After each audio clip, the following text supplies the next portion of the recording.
It's time for another episode of Let's Talk Business, featuring interviews with South Carolina business executives, community leaders, and government dignitaries. Let's Talk Business is a truly one-of-a-kind business-to-business talk show. And now, here's your host, longtime South Carolina business publisher, Rick Jenkins. Hello, everyone, and welcome to another episode of Let's Talk Business South Carolina, episode number 13. I'm your host, Rick Jenkins, and I am glad that you are here, whether you are checking out one of our videos on our YouTube channel, or maybe you're catching the podcast on any of the popular podcast platforms such as Apple or Google or Spotify. Regardless of how you found us, I'm certainly glad that you did. Welcome. We've got a good show for you today. We're going to talk with a couple of executives. One of them is Marc Mullis. Marc is the founder and CEO of Payformance Partners. They are compensation consultants located here in South Carolina, but they do business everywhere, and I mean globally. So we're going to talk to Marc. They help you measure your in-house compensation programs and provide the technology that you need to develop a compensation ROI. Now, I'm not sure exactly what I just said, but we're going to talk to Marc and we're going to figure all that out. It sounds extremely interesting to me, and so I look forward to that conversation. Not sure how it works, but Marc's going to help. He has decades of experience in compensation, performance, talent strategy, and technology implementation. And guess what? He graduated from the College of Charleston, so he is a South Carolina boy. We'll talk to Marc shortly. And also joining us for the second or third time, I can't quite remember, is Jeff Froman. Jeff is a financial advisor and a certified financial planner for Thompson and Froman, and they are a subsidiary of Ameriprise Financial Services. The name Jeff Froman might seem familiar to you, and if it does, it is because he is on every episode with what we call a pro tip, a 60-second snippet of advice on wealth management and retirement advice. And so he is always with us in one way or another, and I'll be looking forward to having a conversation with him. He actually was in Italy not too long ago, and I want to know what he was doing over there and if he was working or just having fun. So we'll check with Jeff and Marc here shortly.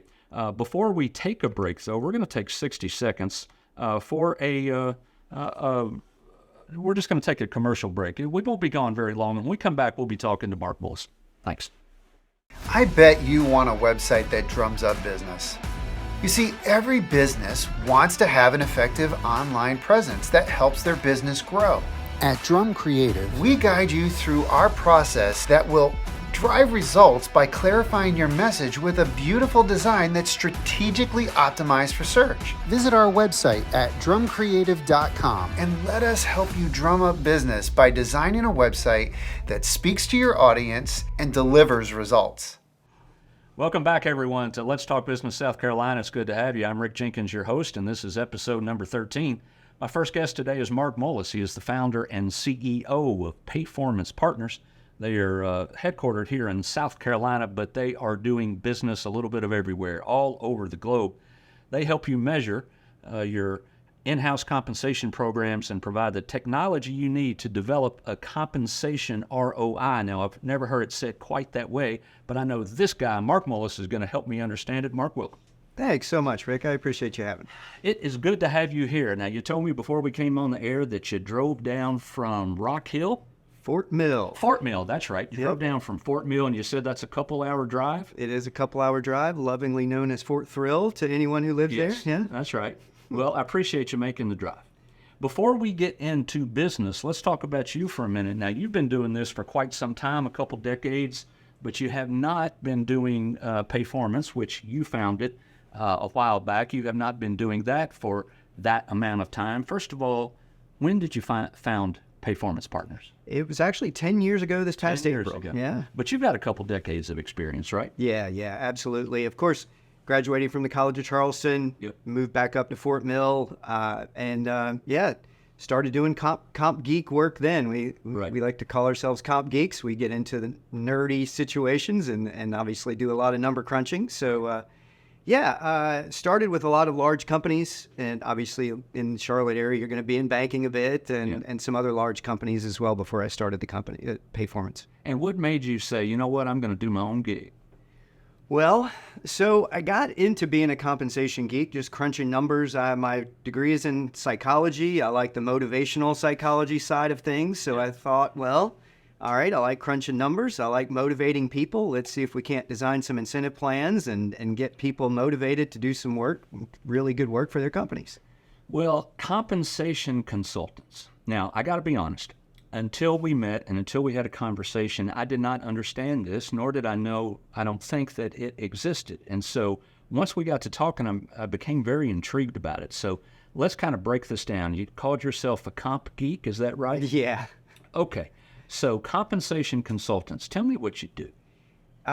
Well, it's known in the world as oh my gosh, we're going to spend tens of thousands of dollars to have people come in and tell us what to do, and that's not the case. Right. Okay. We are not your typical consultants. In fact, I mentioned earlier I worked for a lot of large companies, and before I started Payformance, and working for those companies, I realized, look, we're a big company. We have compensation people on staff. We can determine labor rates. We can help the company determine how to keep the talent that we have, how to acquire more talent. But what do small companies do that don't have compensation people on staff or can't afford big box firm consulting help? So I started Payformance Partners with the thought in mind that we would help small to medium-sized companies, nonprofits, anyone who really didn't have the resources to understand how they should be paying and why they should be paying their employees market rates in order to keep that talent. So you help them understand what market rate is. That's exactly right. You also mentioned retention, which, of course, we all know that most every company has workforce issues of one kind or another, and there is nothing more important than retaining your talent. It's one thing to find new talent, but it's just as or more important to retain the good talent that you have. And you all work in that area as well. Yeah, absolutely. I mean, look, as a company, your largest expense in most companies is your labor costs, right? So we don't want you to have to spend more money. We want to optimize your spend. That's our goal.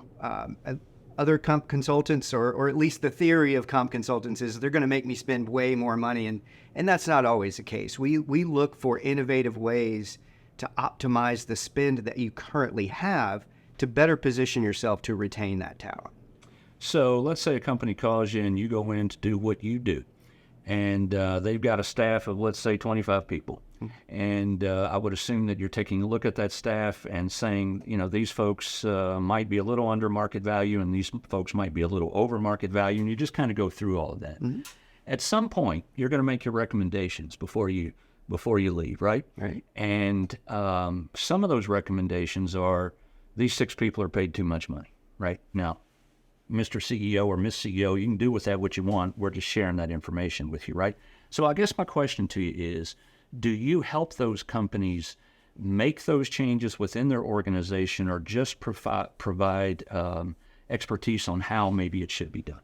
Well, we can do both, actually. We do the analysis and determine who's overpaid, who's underpaid. And by the way, overpaid is not always a bad thing. And overpaid to some is different than overpaid to others. Yeah. There are salary ranges that we create, and some people, if they're new and not quite proficient at their job, they may be a little bit under market, and that's okay. And there may be some people that are on the far end of the spectrum and at the max of the salary range, but they've got decades of experience in the job that they're doing, so that's okay that they're a bit over market. So it's all about what over market is and what under market is. But yes, in that particular case, what we would do is say, look, here's 6 people that are well paid compared to market. Next time you come around annual salary review, maybe we should give a little more money to the people that are underpaid compared to their experience. And what if, I'm just thinking about it in terms of the things that I've experienced over the years and how I might handle the circumstance, and this one is always tricky, but let's say you got 2 or 3 people that are overpaid, but you know what, they're good employees, but maybe they're overpaid quite substantially. What options does a company have? Is there an option to cut that salary? Well, I suppose there's always an option for it, but how often does that happen where you cut a salary? We very rarely opt to cut someone's salary. We find other innovative options to get their compensation, the ship righted, right? Redoing job descriptions, maybe? Well, so there's a couple of ways. There's a few ways in which people are compensated. So salary. Everyone knows about salary, right? You get paid every 2 weeks. It hits your bank account every month, whatever it is. That's called fixed pay. There's also variable pay, which is incentive compensation, right? So that's incentives, bonuses, commissions. So there's a mix of that depending on what role you're in. You can imagine in a sales position, obviously, you're going to be heavily incentivized or on a commission. But if you're an accountant, you're probably heavier on the base salary side, but still have a variable comp side. So if there's a high salary, we would probably opt to do something a little more innovative than just cut. We would maybe shift a little more dollars towards the variable pay side, because that helps everyone, right? If you don't achieve your goals, you're not going to get it. So really, you're putting it in the hands of the employee to go get that money. And if they achieve those goals, the company wins and the employee wins. Right. Yeah. Better than cutting someone's salary. Yeah, it's a little easier, I suppose, for someone to digest that their total potential compensation is going to remain the same, even though you're switching buckets a little bit. Right. So let's talk about your clients. Give me an idea. Well, first of all, how many clients you got approximately? How many people do you work with on a regular basis? My goodness. Hundreds. Hundreds. Yeah. Yeah. We are growing fast. We are a small but mighty team. We typically handle about 3 to 4 projects at a time. Over the past, that's historically. Right now, we're running 10 projects. We're just growing tremendously. So It's fantastic. Good for you. And do your clients tend to fit in a few different buckets in terms of industry? Do you find you have a sweet spot in terms of industry, or is it all over the place? Well, it is a little bit of a sweet spot, but I think it's because we love it so much. We love doing manufacturing, construction. Those are two that we really like doing. It's the backbone of our country, right? Yes. Between construction and manufacturing, it is the backbone of our country. So we love helping those companies understand how to pay and how to optimize their spend and not continue to have problems with their talent. Right. So those are two that we definitely enjoy doing. But other than that, we're industry agnostic. We also, from an employee size, you mentioned a company of 25 employees. We definitely have customers like that. We definitely have customers that are 15, 20,000 employees plus that are global. So manufacturing. We know a thing or two about manufacturing in South Carolina, yes? Absolutely. And I can certainly understand that the types of services that you provide would work well within the manufacturing industry. Makes perfect sense. You know, those guys are always trying to figure out how to streamline their organization to become more profitable, especially when you've got 2 or 3 shifts of people. Sometimes you got hundreds of folks. So that makes sense to me. But tell me about construction. Construction is one of those industries that I kind of consider a bellwether industry of sorts, because when construction is going good and they're booked out with projects down the road a little bit, you know that things are looking pretty good in the economy. And so I'm always interested in especially commercial and industrial construction. Tell me how your services might help those guys out. I can't quite picture what that might look like. Well, it's interesting, especially in the commercial side, on the residential side of construction as well. But there's some pretty innovative ways that we've come up with to pay folks in the construction industry. And I say we, Compensation Geeks as a whole, not just Payformance partners, but we definitely lean on that, and we look to innovate even further on that. So things like project bonuses. So if you're on a high-rise building and you're a superintendent or a PM on those jobs, you're going to be on that job for a while, right? And so we set up a project bonus plan. So at completion or even at milestones, you can get a portion of incentives. So that's driving that timeline even faster, right? You're helping motivate those employees to get that project done.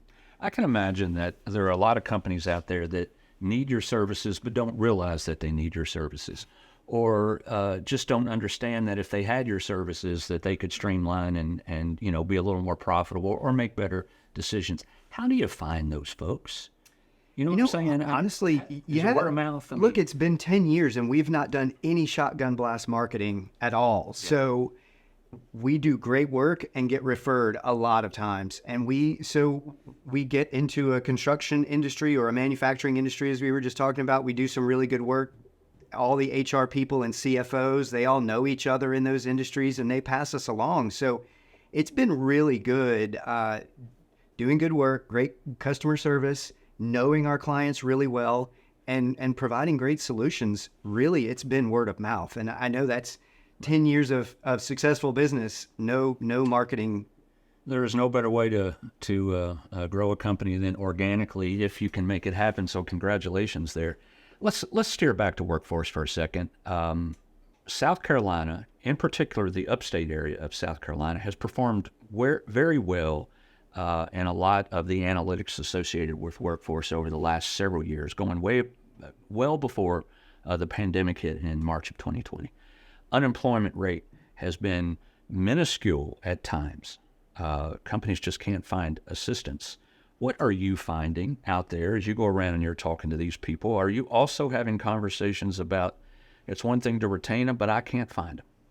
Yeah, I think that's one of the things, aside from our great quality work that we do, I think that's one of the things definitely that's helping our company grow is compensation has been the same it's been status quo for many, many years. I know everyone will associate with we have a 3% increase budget, right? A salary increase budget. That's been happening for many, many years. Now we're starting to see that actually creep up to 4.5%, 5%, 6%. And that's fantastic that we're seeing some differentiation in the market now, whereas it was all the same before. So employees now, after the pandemic or even during the pandemic, have a bit of an upper hand right now. And I think that's one of the things that's driving companies to seek us out, is to say, okay, what do I do in this crazy Wild West kind of compensation market to keep my talent or to acquire new talent? Mm-hmm. So I really think that has a lot to do with our success, of course, that plus our quality customer service. Of course. You can't get by without that, right? Let's talk about manufacturing again real quick. You guys are going to be at the annual South Carolina Manufacturing Conference and Expo coming up here in a few weeks. That industry is important to you. What's going to happen over there?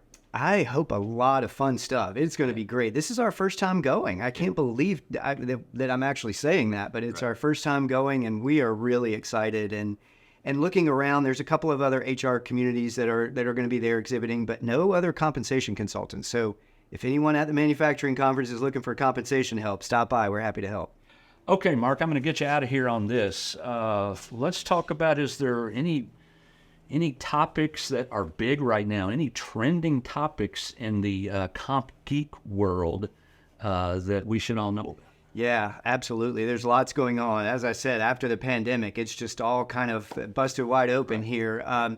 So obviously we have remote work. That's huge. How do we pay remote workers when we've got people scattered along in all these different small towns all over the country? Well, we have that data. We can get to that.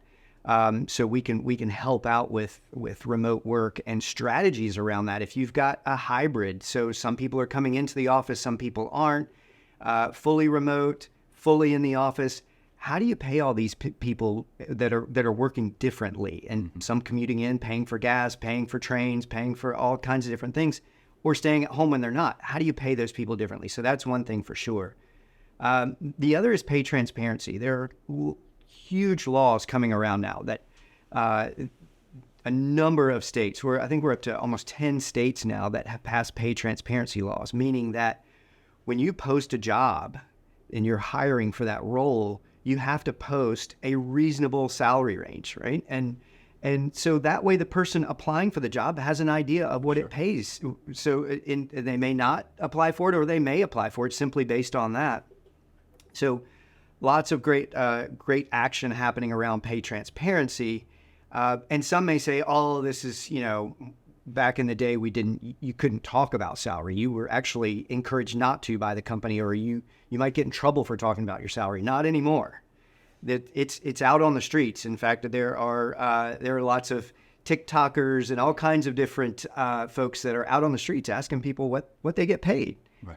Hannah Williams is a great one. If you're looking at TikTok, she is just blown up after college. What's her name? Hannah Williams. Hannah Williams. And so she goes out on the street and asks people what their salaries are, and people are willing to tell her. So this new generation of workers coming into the workforce now, they're fine and happy to answer that question and tell you what they're making. And what that does is it helps marginalized groups that have been underpaid for many, many years. So if you think about women, for example, and we can go through the different buckets of women, but just women as a whole, 83 cents on the dollar. So look at it a little bit different way. A man works 365 days to make a salary. In order for a woman in that same role to make that same amount, she has to work through currently March 15th of the following year to make that same amount. It's terrible, and it's something we definitely have to fix. Pay transparency is helping, because now it's saying, okay, this is what the rate should be. And women or anyone in marginalized groups that are applying for those jobs know what they should be getting instead of getting offered something low and just taking it because they want the job.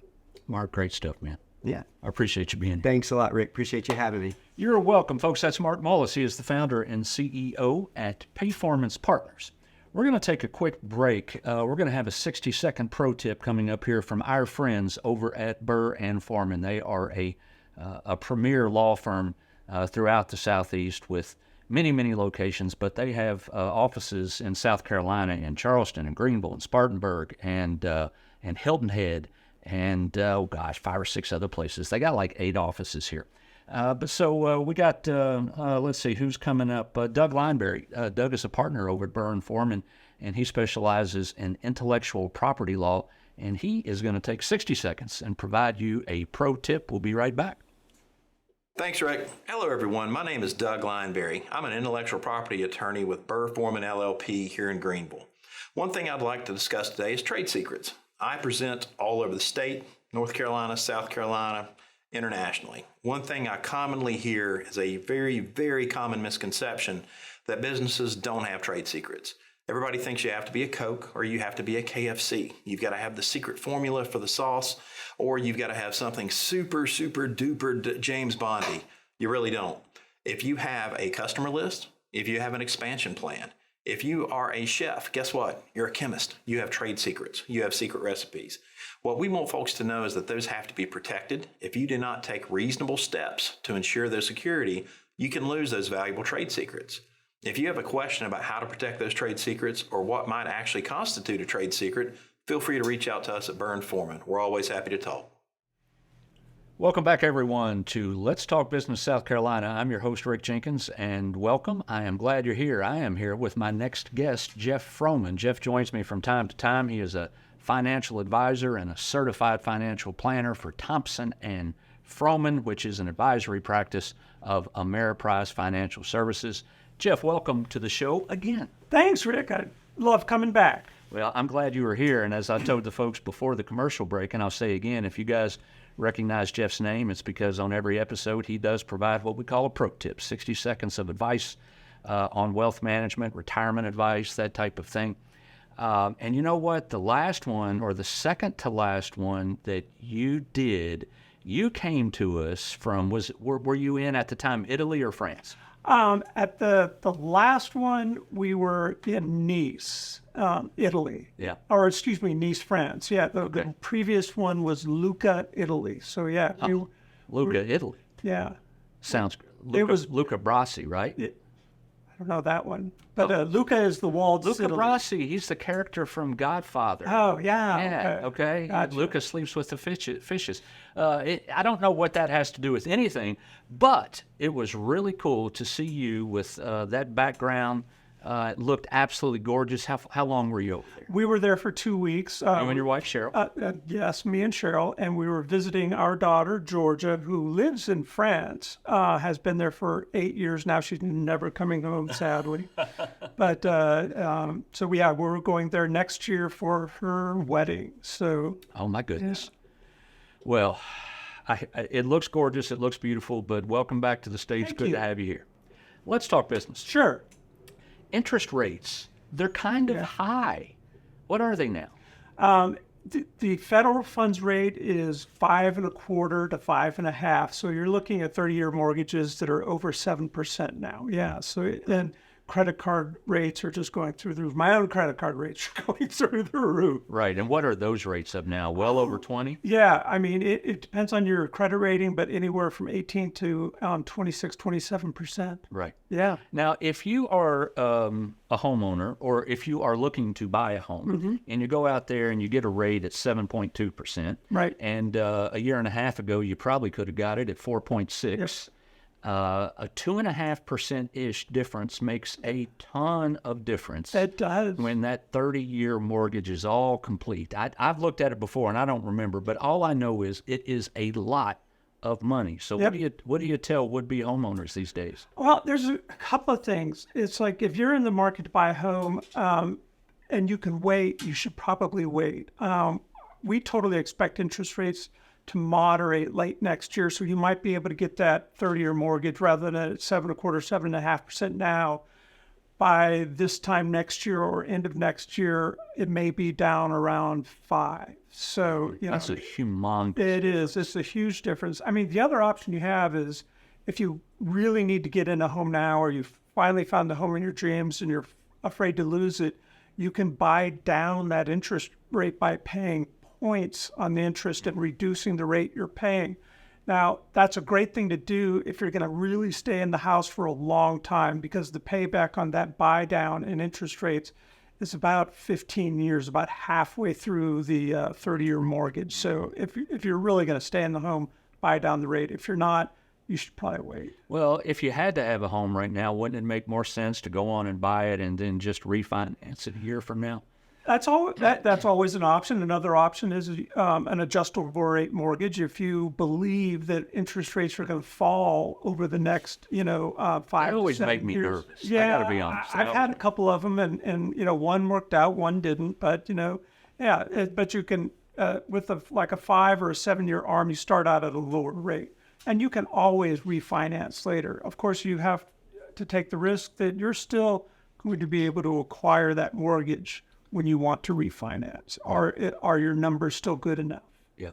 Well, I am going to pass your advice on to my daughter in the way of sharing this link with her. My daughter graduated from college here recently, and she is a nurse over in Greenwood at Self Regional, and she was wanting to buy a home, and we told her now is not the time, but she's going to be glad to hear that a year from now, Jeff says all will probably be well. Yeah, it won't. I don't think it'll be back to what my current mortgage rate is at when I refinanced back in 2018, but it'll be much lower than it is now.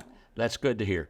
Tell us some things that people can do right now to positively impact their pocketbook, or just to cut down on the negative impact that's potentially happening. Yeah. Now, you got to remember that the interest rates are going up because the Fed is trying to push down inflation.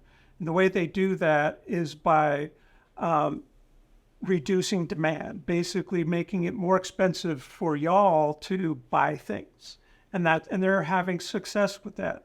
So there's 4 or 5 things that you can do. Number one is you can save instead of borrow. So if you have purchases out there like your daughter, and she's got that down payment, rather than going out and getting a mortgage and borrowing money now, put that down payment to work in a CD or a money market. They're paying huge yields now, 4, 5, 6% you can get out there. So in a year from now, she'll have 5 or 6% more to put down than she has now. So save instead of borrow. Another thing you can do is consolidate some of those high interest rate credit cards into a lower interest rate loan. If you own a home, maybe getting a home equity line of credit or a signature loan, but there's plenty of companies out there that do that, consolidating debt into a lower interest rate, and then strategically paying off debt. Pay off your highest interest rate cards first, get those down as fast as you can. And then postponing, new debt, like purchasing a home or a car, wait till the interest rates come down. And then finally, and this is a little counterintuitive, looking at establishing new lines of credit. If you have an asset that you don't want to sell, but you need to raise cash, you might want to go ahead and get a home equity line of credit for that cash need now, if you believe that asset that you would have to sell is going to be worth much more in the future, more than the interest you would pay now. So it's, there's ways that's a smart way of using credit.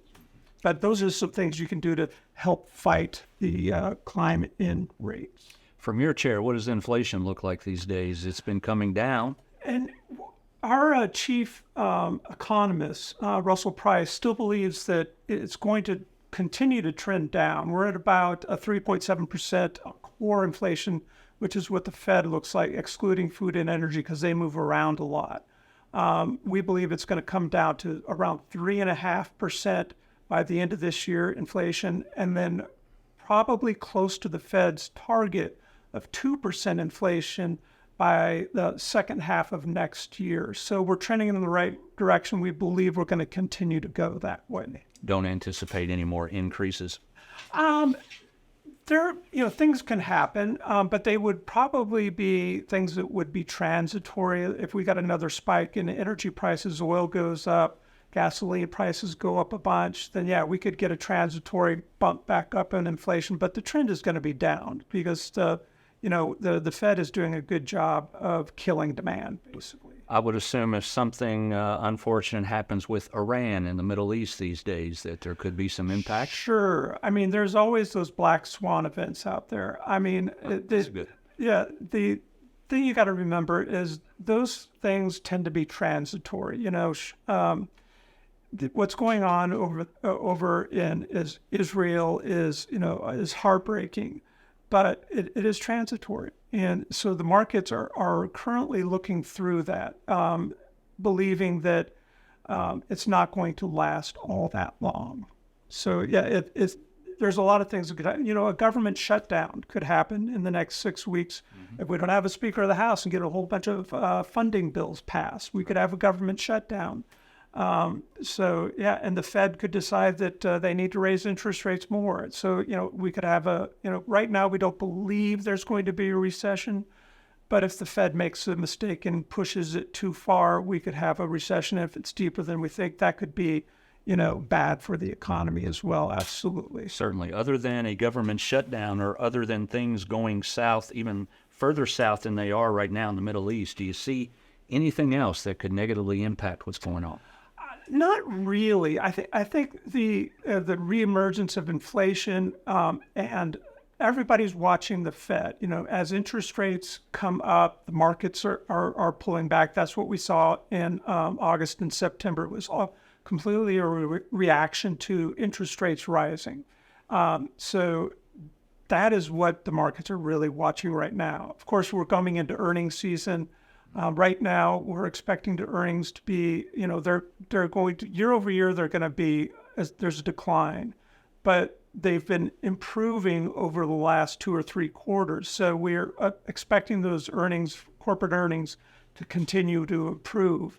And we see the possibility that next quarter there will be positive, year over year earnings growth for corporations. So right now, we believe that going into the end of the year, we have it's a pretty fair chance that we're going to end the year higher than we are now. And then going into next year, things should continue to improve. Fingers crossed, right? Absolutely. Minor crossed. Both of them. It's good to see you, man.